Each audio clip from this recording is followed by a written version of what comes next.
Et ces cours justement d'éducation à la sexualité, avec les exemples que vous citez, je crois que l'association SOS Éducation aussi a relevé beaucoup de témoignages d'enfants qui ont été choqués, traumatisés par les cours qu'ils ont pu recevoir.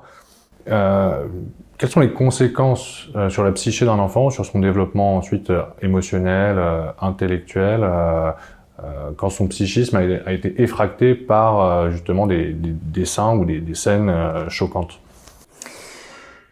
Eh bien, en fait, on est en train d'interrompre la croissance normale, le rythme naturel en fait de son développement psycho-affectif, de son image du corps, de sa représentation de la sexualité. La représentation de la sexualité, elle est progressive chez un enfant. Un enfant pose des questions très petits.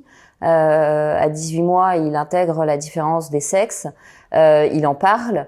Il y a une période d'ailleurs où c'est très présent dans son discours, où le petit garçon va répéter à sa maman qu'elle a pas de zizi, etc. Et puis ensuite, il aura des théories sexuelles sur l'origine de l'enfant, etc. Et il est évident que là, c'est très important qu'on laisse place à l'imaginaire de l'enfant, parce que les images que son cerveau va produire sont les images qui correspondent à son stade de maturité. Si vous lui plaquez une image quasi pornographique, vous faites effraction. Vous l'excitez au sens où vous faites rentrer dans son cerveau quelque chose qui, comme si vous faisiez manger à un enfant qui n'a pas encore de dents, un morceau de viande qui n'a pas été mouliné.